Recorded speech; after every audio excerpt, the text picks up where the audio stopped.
Debbie Walker has the most wonderful relationship with Herbie Pilato. So I thought she is the person who should be introducing Herbie and talking with Herbie this morning and interviewing him. So everybody please give it up for Debbie Walker. Good morning, everybody. So I met Herbie in 2016 at a fundraiser dinner at the Anaheim White House.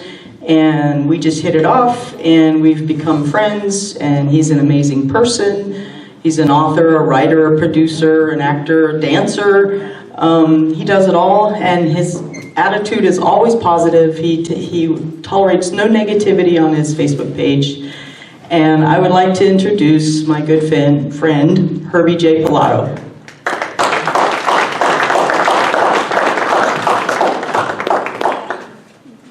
Thank you, Debbie. Hello, everybody.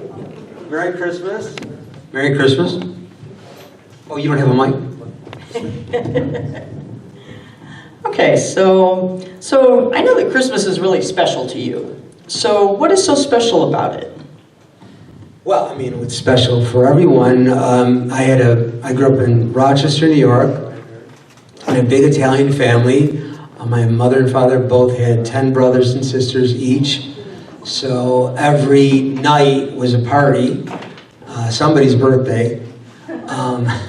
But at Christmas, it was really special. And we never had a lot of money. It was inner city Rochester, in the shadow of Kodak's main office. And our street actually had the original Xerox building. So we had Xerox, Kodak. It was a factory neighborhood. So there was just a lot of love, and Christmas became very special, like it is to everyone. Okay, and then your family, your aunt or uncle or somebody lived next door, right? To you and Right. Yeah, he had a lot of family nearby. So Herbie has a lot of books over here, but he's featuring 2 of them, which are his Christmas books. And so one of them is the 12 Best Secrets of Christmas. So tell us what inspired you to write that. Yeah, I wrote about 20 years ago, I wrote just Christmas stories for my own family. And I called it the 9 Best Secrets of Christmas. And it was 9 particular memories of growing up in Rochester in the 60s and 70s at Christmas time. And I thought, well, you know, it's really cool that everybody's... And I passed them out, I dittoed them, you know, and I just passed them out as Christmas gifts, as dittos. Do people still say ditto today? And then later on, after I became an author, my first book was the Bewitched book, and then others followed. I thought, I really need to expand those stories into a book. But I thought, let's round it out to like 12 to make it tie in with, like, you know, the 12 days of Christmas. So I wrote the 12 Best Secrets of Christmas. And there are 12 messages, 12 chapters, 12 messages of Christmas and what it really means. And each message is a secret of Christmas. And now, actually, I'm in the process of writing a screenplay for the book, and I had recently wrote a song, which, by the way, does anybody play the piano here, by any chance? Anybody play the piano? Come on, volunteer. I thought maybe before we leave, we could do a couple Christmas carols. Can you handle a couple Christmas carols on the piano? Who, you gonna play? Did you say you play? Yeah, I do, but I can't do it. You can't do Christmas carols? Well, we'll have to hum it and sing it anyway. But yeah, we brought the piano because Mike thought I played the piano, which would have been lovely, but I don't. Anyway, so yeah, 12 Best Secrets of Christmas. Very special book, different than all of my other books, even different than Christmas TV Memories. Correct. So what is the Christmas TV Memories, that your second book that you wrote? Yes, okay. Christmas TV Memories is nostalgic holiday favorites of the small screen. Every Christmas TV special that has mattered, because there's been a lot over the years in the 50s and the 60s and 70s, whether it's a TV movie or an animated special or a variety special, or even an episode of a particular classic TV show. I focused in on that, and I essentially chronicled the importance of that particular episode or that particular special, and why those specials were important, or why they're so beloved. Like Rudolph the Red-Nosed Reindeer. You know, it happened one Christmas, which was the TV movie version of It's a Wonderful Life, starring Marlo Thomas, and they kind of flipped it, and she made it a female-oriented story. The Bob Hope specials, Perry Como, Andy Griffith, Andy Williams, Lawrence Welk, all the episodes like of The Brady Bunch and Bewitched. Bewitched did like 3 or 4 different Christmas episodes, and one in particular, Sisters at Heart, won the Governor's Award, and that's why there's so much Bewitched stuff over there. There's the Bewitched Blu-ray that I did of the series, and I produced it, co-produced it, co-wrote it, and did audio commentary on all the episodes. So if you're a Bewitched fan, there's the Bewitched Blu-ray, which has all the Bewitched Christmas episodes on it. They even did a Bionic Christmas of the $6 Million Man. So all of those different episodes, all of those different Christmas specials that we've loved over the years, the King family, all of that is covered in my Christmas TV Memories book. So there's Christmas TV Memories, which covers the TV shows, and then there's the 12 Best Secrets of Christmas, which is my personal memoir that I've universalized for everybody. You know, it's people who have read it, whether they're Christian, Catholic, Jewish, whatever. It's the same story. You know, we all grew up with love if we were fortunate enough to grow up with a loving family, and that's what it's about. And I took the 12 messages of Christmas, my personal messages, and I've universalized them for everybody. And Dean Butler from Little House on the Prairie wrote the foreword to that book, and Jerry Hauser from Summer of 42, he wrote the introduction to the book, and Marlo Thomas wrote the foreword to Christmas TV Memories, which I can't believe she did. How did you get her to do that? I asked her. I asked her, and I said, because I interviewed her for That Girl. There was like a 50th anniversary article about That Girl that I wrote for the Television Academy at Emmys.com. And so that's how I started talking with her.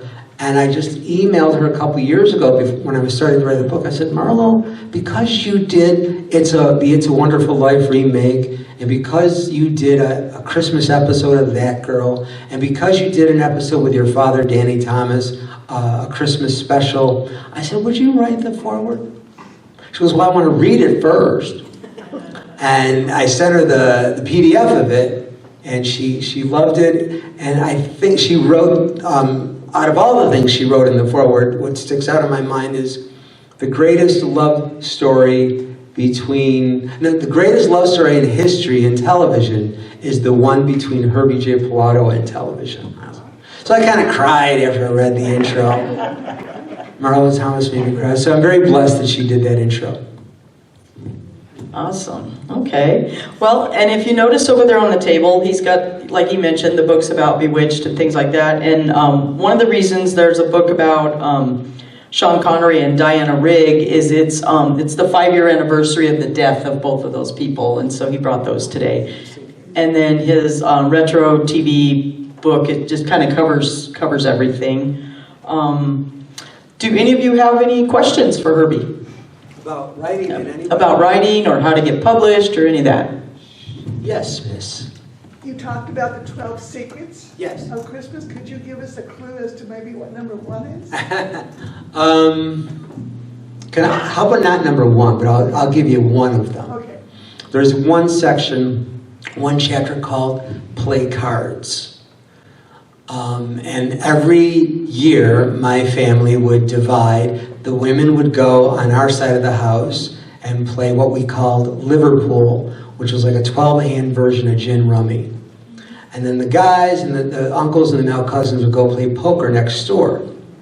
So we had a double house. I should have mentioned that. I grew up in a double house. My mother and I and my father and my sister lived on one side, and then my cousin Abby, my Aunt Alva, my mother's sister, lived on the other side. So it was kind of like, we were like the house of the family. So play cards. So I talk about how we played cards and how there were fights and arguments, and even when we played money, it was really, really tough, because there were a lot of fights then.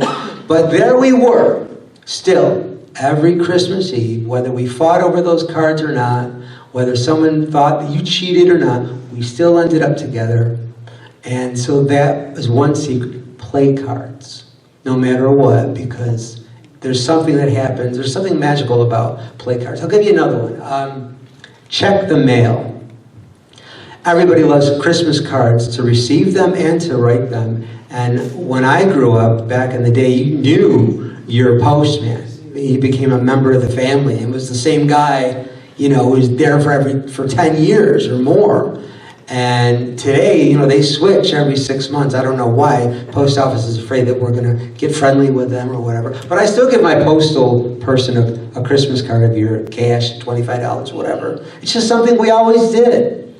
So we had a great postman, and he was the friendliest guy. He was like right out of a Christmas Carol or a Christmas Story or anything you see on Hallmark. And I remember his smiling heart and his beautiful heart. And I remember how it was such a big deal. Oh, we got to write the Christmas cards this year, Herbie J. So let's go in the kitchen, make sure we got the stamps with the sponge, so we don't have to use our tongue. We can wet the sponge, wet the step on the sponge. Make sure we have. Did you order them, Herbie J? Did you make sure you order? Okay, we got to go to the drugstore. I got to get more Christmas cards. It's a very special thing, and I think the tradition of Christmas cards is getting lost today. When people send out emails now, which is fine, but I encourage us all to please, even if you haven't yet, go to the drugstore, buy Christmas cards, send them out. Don't let that tradition die. So there it is. Check the mail, meaning the importance of Christmas cards, and play cards, the importance of playing cards with the family on Christmas. Thank you. Anybody else? That was a long answer. Anybody else got questions for Herbie? Come on, there we go, Richard. How did you get your start in Hollywood? I wanted to be an actor as a kid growing up in Rochester, because we were so, financially challenged. Like everybody in the 60s, I wanted to escape from, the turmoil of that time. So I was fascinated by TV. I was fascinated by Bewitched. And I loved it. I loved all those fantasy shows, Star Trek, Twilight Zone, all that fun stuff. So I wanted to move to California, and I pursued an acting career. And then my parents got ill, or they didn't get ill, they were older, and I thought, let me go back and take care of them. And that's when I started writing, because I still wanted to be connected to Hollywood, and you can write anywhere, which all of you know. And that's how it happened. I wrote the Bewitched book, and then I wrote the Kung Fu Book of Cain and the Kung Fu Book of Wisdom about the TV show Kung Fu. And then I started producing documentaries, which, by the way, I have a Bewitched documentary also that I did over here, based on the books and based on my love of classic TV. And now I'm getting back into acting all these years later. I can't be a teen idol because those days are gone. I used to have this big hair and everything. So now I'm going to be playing, fatherly, grandfatherly types. So I'm excited about that.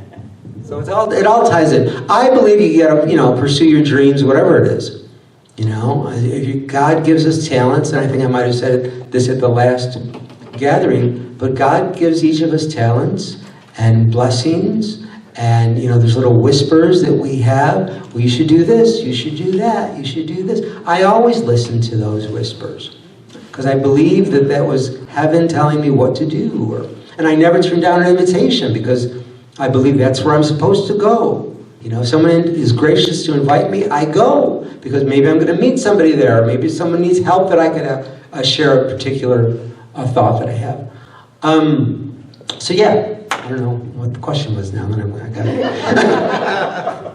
Yes, sir. Did you ever do any theater in New York? In Rochester, I did, actually, as a kid. But I never, and then in later on I taught, and then I also I did Jesus Christ Superstar. As a kid, my first line as an actor, first line was in first grade. I played Judas at the Last Supper. And I had one line, and one of the other apostles took my seat at the table. I said, hey, get up, that's my chair. Judas. And then I played Rudolph I played Santa Claus in a Rudolph the Red-Nosed Reindeer adaptation. And I slapped Rudolph at the end, like as a little joke. Rudolph, come on, wake up. And that was an improv. So those are my early stuff. But then I did the Golden Girls extras. I was an extra on the Golden Girls. I did General Hospital. I was one of the waiters at Duke's restaurant in the 80s. I did Bold and the Beautiful. So things like that. So I'm getting back into it. And then, back in the day, I wanted to be a star. I don't care about being a star. I just want to make sure that before I leave this world, that I do everything that God wanted me to do with the gifts that He gave me. That's where I was going with that, the whisper thing. We have these whispers, we each do. And we have to follow those whispers because that is definitely a message from God. And I just want to make sure that before I meet Jesus, you know, that He said that He's Herbie, did everything you're supposed to do. Come on in.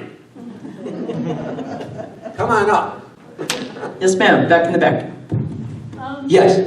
When you try to reach out to an actor, and there's a lot of gatekeepers, a lot of, the layman just can't go and get a phone number and knock on the door. So I wanted to have an intro to a DVD that our museum has, because the actor's name is gone. Morgan Freeman? Okay. Okay, so he did a series on the Great Escapes, and it ran for 2 years. And one of them is about Lucerne Valley. And one of the escapees from Devil's Island wound up living in Lucerne Valley for the rest of his life. He was mentioned in the DVD in that episode. So, your question is? Yeah, I want to get Mr. Goodman, whatever his name, Freeman. Freeman.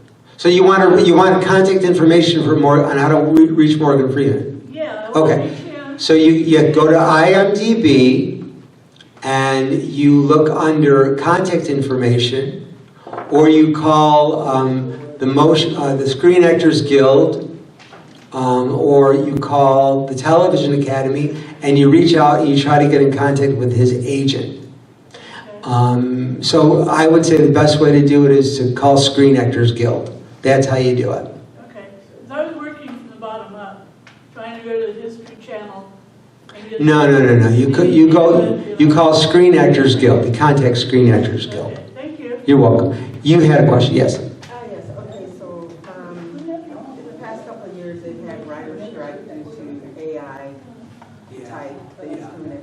All right, so if you have a person today, a young person, they're wanting to get into the field, they want to get into the writing and everything, what kind of advice would you have for them? And do they even, how can they make themselves stand out and is it true AI is taking over all the writing? Well, it's pretty scary what is happening with AI, but everybody was scared of the internet too. You know, everybody was scared of TV at one point back in the day. But AI is probably scarier than most. All I can say is, we can embrace our technology, but just don't lose your humanity. Make the technology work for you, and don't let it take over. But as far as new writers starting out, when I was trying to find a voice or a niche, I found my niche. I love classic TV. That was my thing. So I'm like, I made that my thing. So you got to focus on something that you got to write about what you love. You hear that all the time. And write about what you know. Write about what you care about. And don't wait for someone to discover you. Don't wait for an agent to make you rich or to get you a multi-million-dollar deal. Because first of all, those deals don't happen anymore unless you're a celebrity or a sports figure or a political figure. So you just have to write just to write. And if you're doing a story or if you're doing a book idea, always outline it first and then start writing it. Don't, in my opinion, now this is my suggestion, my personal opinion, don't you correct it along the way. Don't worry about the grammar, that I should have said it and I should have said it. Just write it all out first. Get it down. even record it if you want, like with a tape recorder or whatever. And then you go back and draft it and fix the grammar. Just follow your heart first. And when I had my first book published, my gosh, I had 100 rejections, and then it was purchased, and then my editor was fired, and then the book was canceled, and then I sold it again after 90 more rejections, and my editor quit, and the book was canceled again. And then I finally resold it, and it sold 15,000 copies, which was pretty good, immediately. And then the company lost interest, even though I sold it out, and I ended up rewriting it and reselling it again. So I didn't give up. That's the message. Don't give up, because if you have a story to tell, and everyone does, then tell it. And don't worry about waiting for somebody else to help you. Just go do it. Don't say, do you think I could? Just do it yourself. And the universe, God, whatever, will support you. And don't listen to anybody's negative stuff. Oh, you'll never be able to do that. Or, it's your past your prime, and yada, yada. Usually writers make it later in life anyway, because they write it from experience. I mean, the older you are, the better writer you become, unless you're a prodigy at 9 years old and you're a genius or something. But usually, good writing comes from life experiences, and you don't get that until you're at least over 30. I mean, now that I'm 35, I'm 36. Yes, you're 36. Any other questions? Well, I will be signing copies of my books. Certainly the Christmas books make great gifts. And if you don't happen to get it here, I will be coming to the party. As long as I got the right address, right? And I'll have books there too, I guess, or at least in the car. We can meet in the parking lot. So. But thank you so much for this beautiful group and for inviting me, Mike. Debbie has... In the last 10 years, she has showed up. I live in LA, in Cerritos, or even where I have events in Burbank or Hollywood. She has showed up for every event I've ever had. Valencia, which I didn't even want to go to myself. It was and Deb was there. She's been one of my #1 supporters. So please applaud that for the kindness that she is. And she's the one who invited me and told me about your beautiful facility, your beautiful group, and I love this facility here. So yeah, stay writing, don't stop, be a good person, especially, and God will bless you, and don't listen to anybody's negative bunk. Just don't. I'm sure you know that. I'm sure you've heard people say you won't be able to do this or that, or anyone who's ever reached any goal. Right? You don't listen to anything negative. You can't. Yes, sir. So Herbie, you do a lot of book signings. Yes. What advice can you give us about book signings? We have Robert doing a book signing today. I'm sure he'd love to hear what you have. Yes, I was going to say that, yes. Don't wait for Barnes & Noble to call you. Call them. Writers today have to be their own publicists. They have to work their own publicity themselves. Don't be shy. And don't think, oh, maybe I'm going to come off as too hard. Everybody does it today, okay? So don't be shy. Call every Barnes & Noble. Contact the general manager of each Barnes & Noble and the community event manager, because there's two different ones. There's the general manager of each store, and then there's the community event manager. And then also don't disregard like the smaller bookstores, the mom and pop places. Go to those places too. And then get yourself a blog or a newsletter and start promoting yourself. And then promote your book signing wherever it is through your email or through your friends, and bring flyers. And whenever you go to events like this, like Robert did, make sure you have information about what your signing is and pass out the signing. And then when you do the event, I always like to have the manager, a moderator with me, like Debbie is here, because sometimes if you just want to get up and talk, yourself. Sometimes it could be a little monotonous. When you have somebody asking you questions like Debbie's doing here, it's ideal.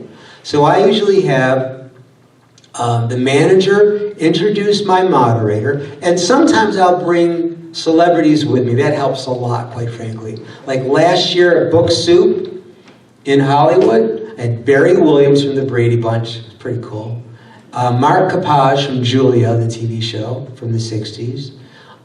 Tina Cole from the King family. And Stanley Livingston from My Three Sons. It was a sold-out event, not just because it was Herbie J. Pilato, but because I had all those celebrities with me. And it became the second highest attended event in Book Soup's 50-year history. So that's cool. So bring somebody that's connected with your book, who maybe, you could bring as a special guest, and have somebody knowledgeable or who knows how to, public speak or whatever, reach out, and have them interview you like Debbie's having me. Debbie's interviewing me. Anything else? Okay, well, I'll be right over here signing books, and then I'll come to the party. Thank you, Michael. Thank you, Writers Conference. I want to get a picture. Can you do that?